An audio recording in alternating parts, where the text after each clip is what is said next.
जय श्री कृष्ण। एक बड़ी सुंदर कहानी मैंने कहीं पढ़ी थी। दो दोस्त थे जो कि गांव में रहते थे और एक दिन वो दोनों मिलकर शहर में आए। सारा दिन अपने काम करने के पश्चात फिर उन्हें अपने गांव में लौटना था, लेकिन रास्ता जो था वो नदी से था और उस दिन काफी बारिश हो गई।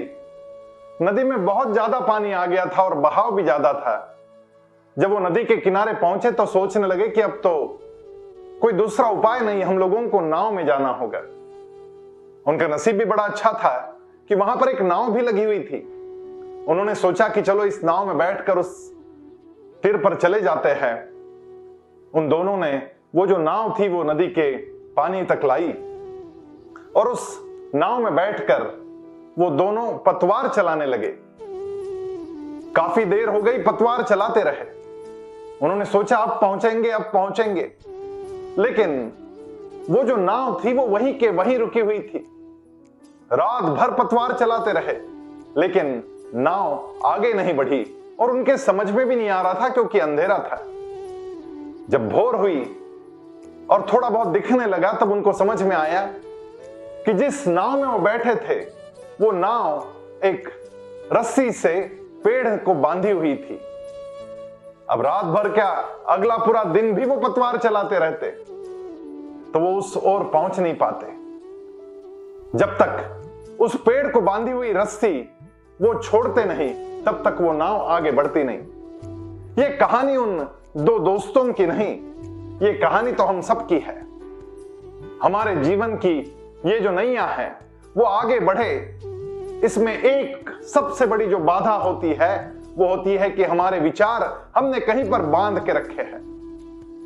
अनेक नकारात्मक विचार हमें बांध देते हैं और वो हमें आगे नहीं बढ़ने देते। भगवान श्री कृष्ण भगवद गीता में बहुत सुंदर श्लोक के माध्यम से अर्जुन को समझाते हैं, उद्धरेदात्मनात्मानम आत्मानम अवसादयेत आत्मैव ह्यात्मनो बंधुर आत्मैव रिपुरात्मनः। हम हमारा उद्धार स्वयं कर सकते हैं और इसलिए हमको चाहिए कि हम अपने आप को बांधे नहीं। हम ही अपने स्वयं के बंधु और मित्र होते हैं और हम ही अपने स्वयं के शत्रु भी होते हैं। आत्मैव ह्यात्मनो बंधुर आत्मैव रिपुरात्मनः। रिपु का मतलब होता है शत्रु। कौन होता है ये शत्रु? ये हमारा मन ही हमारा शत्रु बन जाता है। कई बार हम सोचते हैं कि मेरी आयु अभी बहुत कम है, मैं कैसे कर पाऊंगा इस काम को।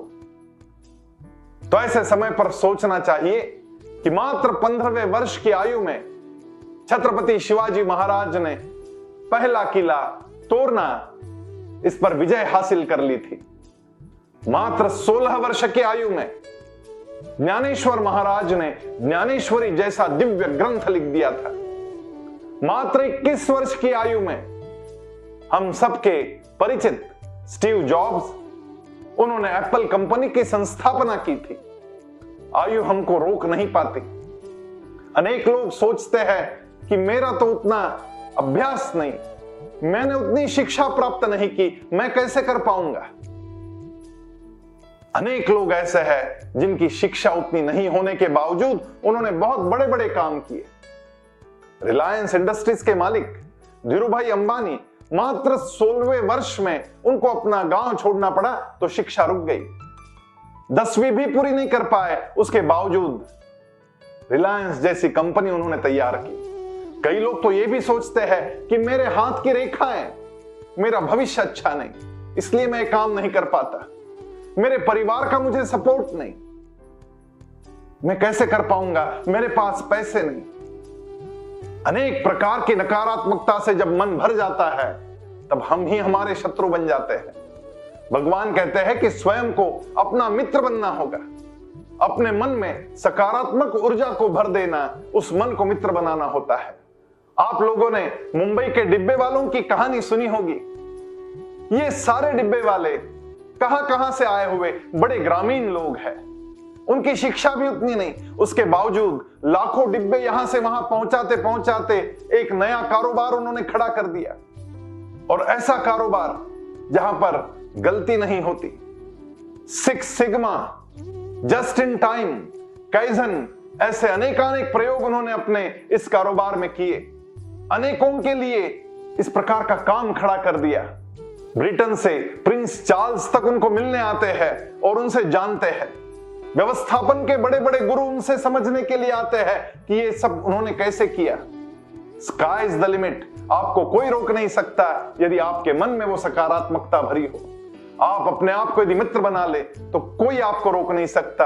आत्मैव ह्यात्मनो बंधुर आत्मैव रिपुरात्मनः, हमारा शत्रु ना बने, हम स्वयं के मित्र बने। श्री कृष्ण का यह उपदेश हमें बहुत आगे ले जा सकता है। आइए उसी पथ पर चलते हैं। जय श्री कृष्ण।